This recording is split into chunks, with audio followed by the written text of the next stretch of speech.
আসসালামু আলাইকুম ওয়া রাহমাতুল্লাহি ওয়া বারাকাতুহু।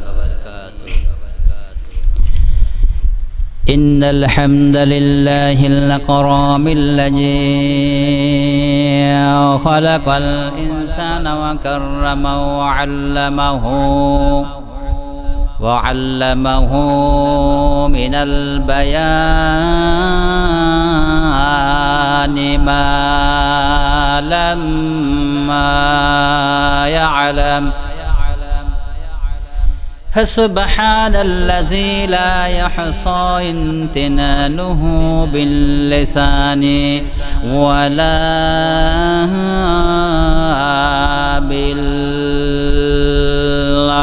بالقلم ونشهد أن لا إله إلا الله وحده لا شريك له ونشهد أن سيدنا وحبيبنا ومولانا محمدا عبده ورسوله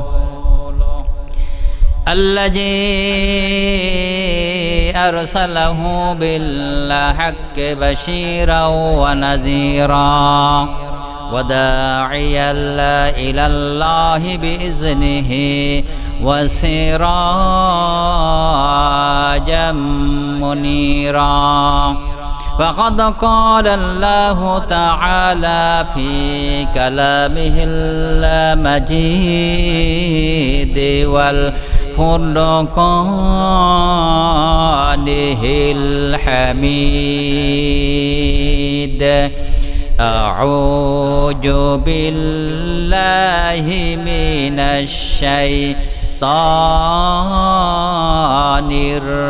الرجيم بسم الله الرحمن الرحيم قل إن كنتم تحبون الله فاتبعوني يحببكم الله ويغفر لكم ذنوبكم والله غفور رحيم صدق الله العظيم وقال تعالى في حبيب الشان إن الله وملائكته يصلون على النبي يا أيها الذين آمنوا صلوا عليه وسلموا تسليما اللهم صل على মোহাব্বতের সাথে পড়ি আল্লাহুম্মা সাল্লি আলা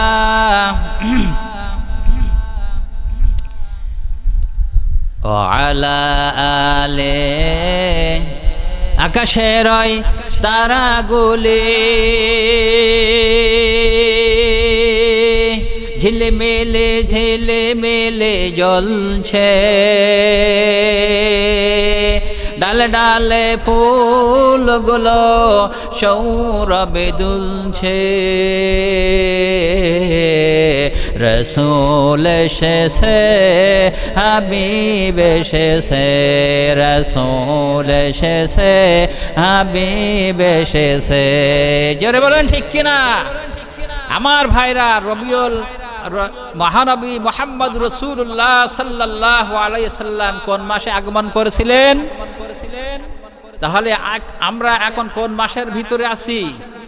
রবিউল আউয়াল মাসের ভিতরে আছি, ঠিক কিনা জোরে বলেন। আকাশের ওই তারা গোলে ঝিলিমিলি ঝিলিমিলি জ্বলছে, ডালে ডালে ফুলগুলো সৌরভে দুলছে। রসূল এসেছে, হাবিব এসেছে, রসূল এসেছে, হাবিব এসেছে। আরব দেশের কাবার পাশে মানবের সেরা মানব এসেছে। ঠিক কিনা ধরে বলেন? আরব দেশের কাবার পাশে মানবের সেরা মানব এসেছে, রসূল এসেছে, হাবিব এসেছে, রসূল এসেছে, হাবিব এসেছে। আকাশের ওই তারাগুলি ঝিলিমিলি ঝিলিমিলি জ্বলছে, ডালে ডালে ফুলগুলো সৌরভে দুলছে। রসূল এসেছে, হাবিব এসেছে, রসূল এসেছে, হাবিব এসেছে। আমার ভাইরান, আল্লাহ রাব্বুল আলামিন তিনি আপনার নবী আমার নবী জনাবে মুহাম্মদুর রাসূলুল্লাহ সাল্লাল্লাহু আলাইহি ওয়াসাল্লামকে দুনিয়ায় কেন নিয়ে আসলেন, আনার কারণটা কি, এই সম্পর্কে আজকের সিরাতুল নবী সাল্লাল্লাহু আলাইহি ওয়াসাল্লাম মাহফিল থেকে সংক্ষিপ্তভাবে কিছু আলোচনা রাখার চেষ্টা করব ইনশাআল্লাহ।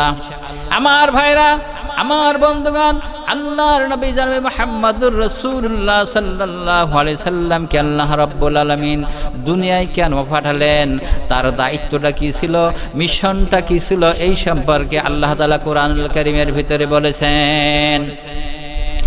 আল্লাহ রাব্বুল আলামিন বলেন, হুয়াল্লাযী আরসালা রাসূলাহু বিল হুদা ওয়া দীনিল হক লিইয়ুযহিরাহু আলাদ দীনি কুল্লিহি ওয়া কাফা বিল্লাহি শাহীদা।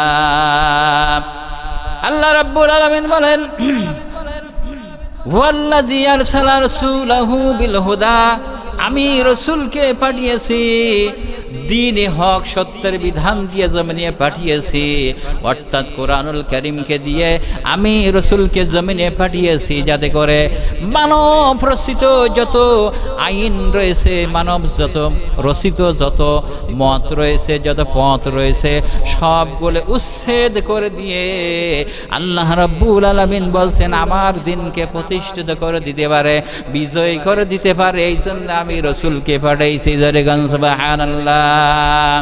তাই আল্লাহ তাআলা বলছেন, হুয়াল্লাযী আরসালা রাসূলাহু বিল হুদা ওয়া দীনিল হক লিইয়ুযহিরাহু আলাদ দীনি কুল্লিহি ওয়া কাফা বিল্লাহি শাহীদা। আমার বন্ধুগণ, তাহলে আল্লাহ রাব্বুল আলামিন নবী সাল্লাল্লাহু আলাইহি সাল্লামকে মিশন দিয়ে জমিনে পাঠাইলেন।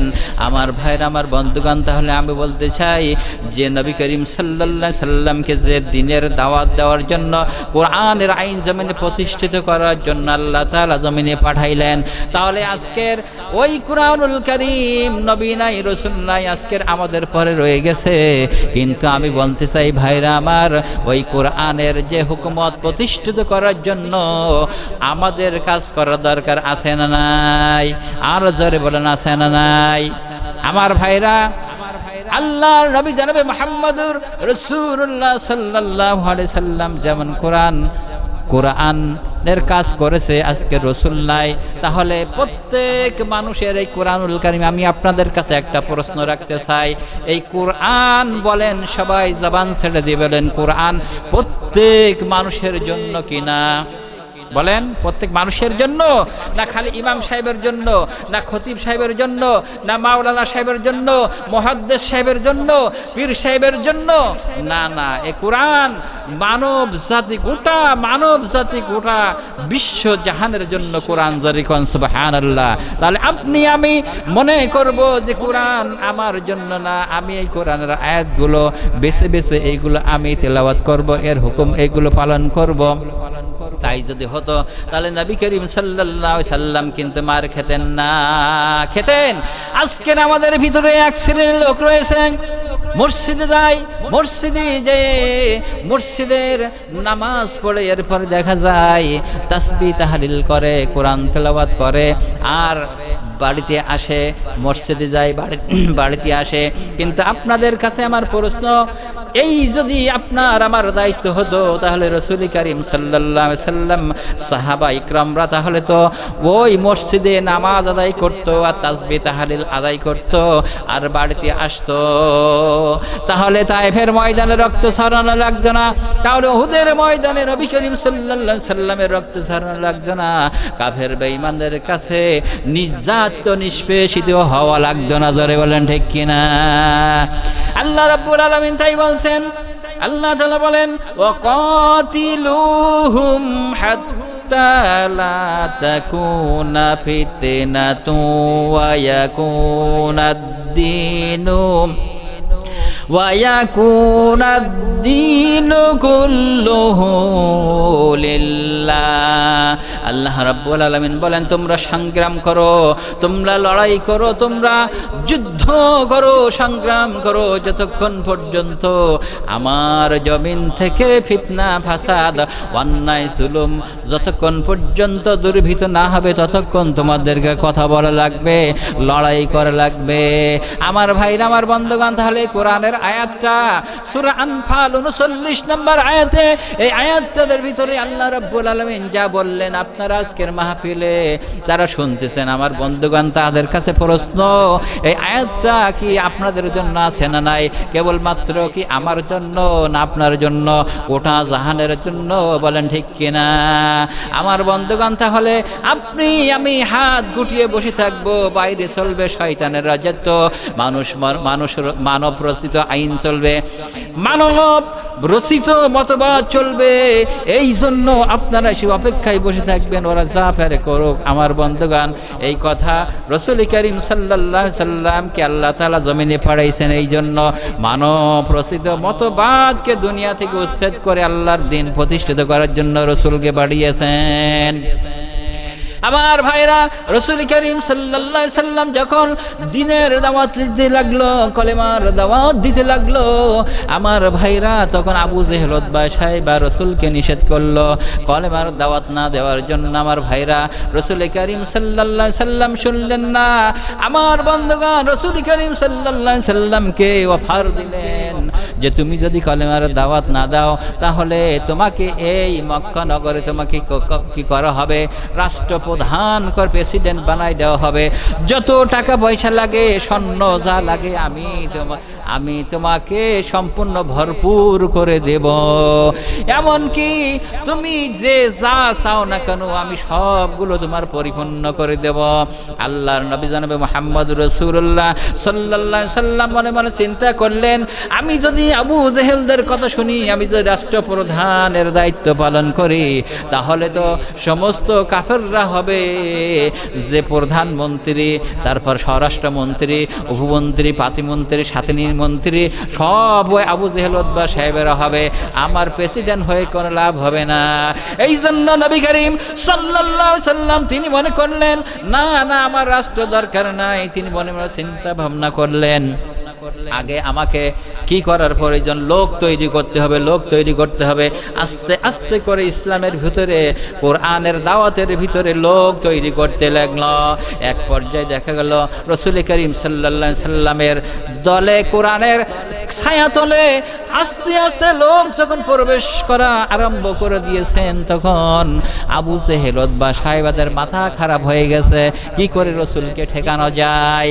আমার ভাইয়ের, আমার বন্ধুগণ, তখন কি করলো আবু জেহেল উতবা সাহেবা আবু তালেব, রসুলের চাচা আবু তালেবের কাছে গেল, যে বলল, আবু তালেব তুমি তো বলেছো রসুলকে কিছু না বলার জন্য, কিন্তু রসুল যেন কালেমার দাওয়াত না দেয়, তুমি আজকের বাড়িতে আসলে তুমি জানাবা রসুলের যা টাকা পয়সা লাগে, যা লাগে আমরা তাই দেব, এমনকি রাষ্ট্রসালে রাষ্ট্রপ্রধান বানাই দেওয়া হবে, এমনকি যদি টাকা পয়সা চাই, স্বর্ণ অলঙ্কারে চাই, কিংবা মক্কা নগরীতে যে সুন্দর নগরী যদি বিয়ে করতে চাই, যা চাইবে তাই দেব, কিন্তু এই দাওয়াত যেন না দেয়।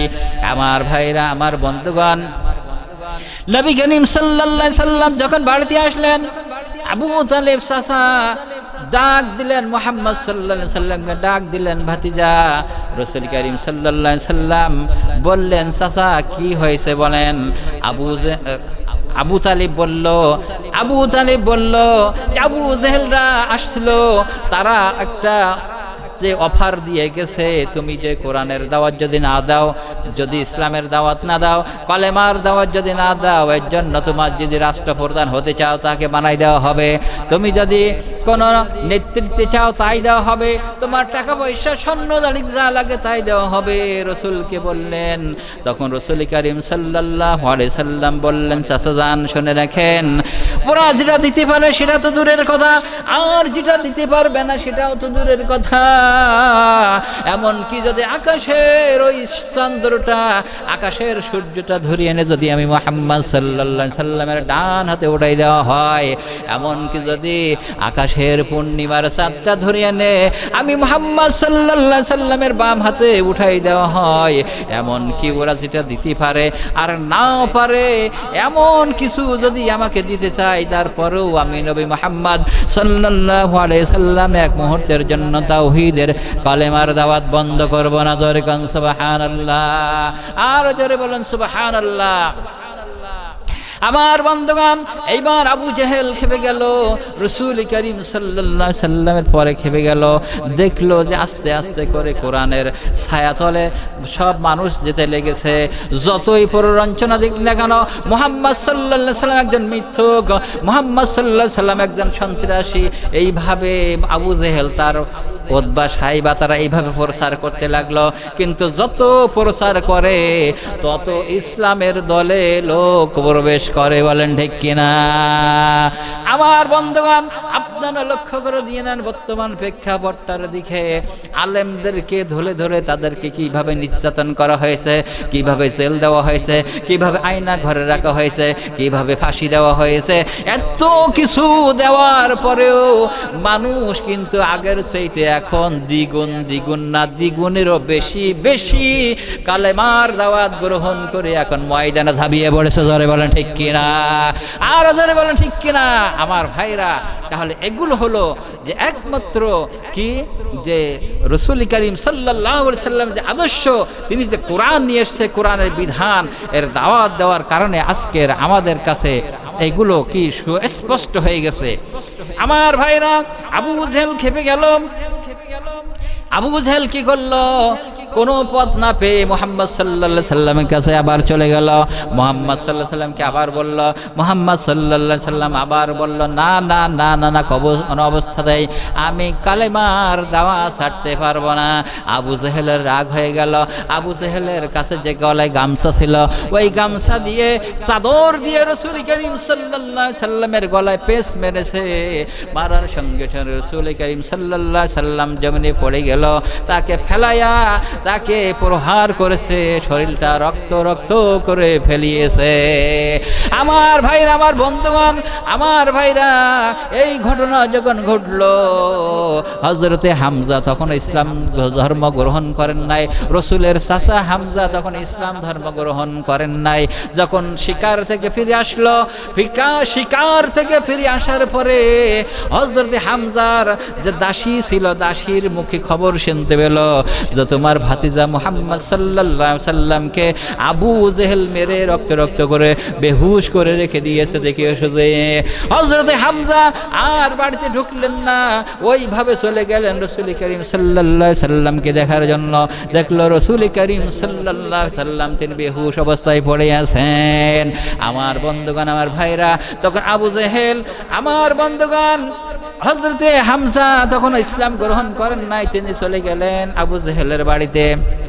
আবু জেহেলকে ডাক দিল। আবু জেহেল বেরিয়ে আসলো, বলল যে তুই মনে করেছিস নাকি মুহাম্মদ সাল্লাল্লাহু আলাইহি ওয়াসাল্লামের আব্বা আব্দুল্লাহ মারা গেছে, এই জন্য মনে করেছিস নাকি সে এতিম হয়ে গেছে, তার কেউ নাই এই মনে করে তাকে মেরেছিস নাকি? কিন্তু শুনে রাখ আবু জেহেল, মুহাম্মদ সাল্লাল্লাহু আলাইহি ওয়াসাল্লামের পিতা আব্দুল্লাহ মারা গেছে, কিন্তু তার চাচা হামজা মরে নাই। জোরে বলেন আল্লাহু আকবার। এই বলে হযরত হামজা কি করলেন, হাতের ধনুক দ্বারা এমন জোরে আবু জেহেলকে আঘাত করলেন, আবু জেহেলের মস্তকটা ফেটে রক্ত বাইর হয়ে গেল। ওই রক্তওয়ালা চিহ্ন নিয়ে আমার বন্ধুগণ, আমার ভাইরা, হামজা রাদিয়াল্লাহু তাআলা আনহু তখন চলে গেলেন রাসূলের দরবারে, চলে গেলেন। যে দেখলো রাসূল সাল্লাল্লাহু আলাইহি ওয়াসাল্লাম শুয়ে আছেন, তার কোলে উরুর উপরে মাথাটা উঠাই নিলেন, নিয়ে রাসূল করিম সাল্লাল্লাহু আলাইহি ওয়াসাল্লামকে হযরত হামজা বলছেন, বাবাজি তোমাকে আবু জেহেল মেরেছে, যে কারণে আমি আবু জেহেলের বাড়িতে গিয়েছিলাম, আবু জেহেলের বাড়িতে যে তার মাথাটা ফাটাই দিয়ে আসছে, কেন তোমাকে মেরেছে এই কারণে আমি তার রক্ত করে দিয়ে আসছি। আমার ভাইরা, আমার বন্ধুগণ, দয়ার নবী, মায়ার নবী জনাবে মুহাম্মদুর রাসূলুল্লাহ সাল্লাল্লাহু আলাইহি সাল্লাম চক্ষু উন্মীলন করে দেখলেন স্বয়ং চাচা বসে আছেন। তখন রাসূল করিম সাল্লাল্লাহু আলাইহি সাল্লাম বললেন, চাচা আপনি কাকে মেরেছেন, কাকে রক্ত করেছেন, ওই কথা বলে আমাকে খুশি করতে পারবেন না। হযরত হামজা বললেন, বাবাজি তাহলে তুমি কি হলে খুশি হও? তখন রাসূল করিম সাল্লাল্লাহু আলাইহি সাল্লাম বললেন, চাচা আমি খুশি হই আপনার জবান থেকে যদি একটি বার শুনতে পাই লা ইলাহা ইল্লাল্লাহু মুহাম্মাদুর রাসূলুল্লাহ, এই কালেমাটা যদি শুনতে পাই আমার কলিজাটা ঠান্ডা হয়ে যায়। যারগণ সুবহানাল্লাহ। হযরত হামজা তাৎক্ষণিক বলে বসলো, আপনার ভাতিজা তুমি কোনো সাধারণ লোক না, অসাধারণ ব্যক্তিত্ব, আমার কাছে সত্য পরিষ্কার হয়ে গেছে, তুমি কোনো সাধারণ মানুষ না, নিঃসন্দেহ তুমি একজন আল্লাহর পয়গম্বর। আমি পড়ে নিশ্চিত, তুমি সাক্ষী থেকে যাও। আশহাদু আল্লা ইলাহা ইল্লাল্লাহু ওয়াহদাহু লা শারীকা লা ওয়া আশহাদু আন্না মুহাম্মাদান আবদুহু ওয়া রাসূলুহু। আমার বন্ধুগণ, তাহলে আজকের আমরা সিরাতুন নবী সাল্লাল্লাহু আলাইহি সাল্লামের মাহফিলে আসছি, তাহলে আমি বলতে চাই আপনাদের উদ্দেশ্যে একটা কথা, সেটা হলো এখন বর্তমান প্রেক্ষাপটে জেল, জুলুম, নির্যাতন এই সমস্তগুলো মানে আছে না নাই? তাহলে এর উপরে আল্লাহ তাআলা যেমন বলল, তোমরা সংগ্রাম করো, লড়াই করো, কথা বলো, যতক্ষণ পর্যন্ত আমার দুনিয়া থেকে ফিতনা ফাসাদ দূরীভূত না হয়। তাহলে আমি জিজ্ঞেস করতে চাই, দুনিয়ায় কি ফিতনা ফাসাদ আছে না সব নির্মূল হয়ে গেছে? বলেন সবাই, আছে না? আছে। যদি থাকে তাহলে আপনাকে আমাকে এই দায়িত্ব নিয়ে জমিনে কথা বলতে হবে, বলেন ঠিক কিনা? তাহলে আজকে সিরাতুন নবী সাল্লাল্লাহু আলাইহি সাল্লাম মাহফিল কি সার্থকতা হবে। আর যদি আমরা এখান থেকে আসলাম যে আমরা এই মাহফিলে এসে যে আমরা এখান থেকে খিচুড়ি খেয়ে গেলাম, কি তাবারক নিয়ে চলে গেলাম, আমাদের ইসলামে কিন্তু সেই বিজয়ী হবে না। তাই আমাদের সামনে যে কোরআন বিজয়ের দিন আসতেছে, কোরআন বিজয়ের সময় আসতেছে, আমাদের সকলকে সোচ্চার থাকতে হবে। আমার বন্ধুগণ, সকলকে প্রস্তুত থাকতে হবে। কোরআন বিজয়ের মাঠ আমাদের তৈরি করতে হবে। যে সময় আসতেছে নির্বাচনের সময়, আমাদের মাঠ তৈরি করা লাগবে। আমার বন্ধুগণ যারা মাহফিলে আসছেন, এক বাক্যে বলতে চাই, নির্বাচনের মাঠ আমরা প্রস্তুত করতে রাজি আছি কিনা?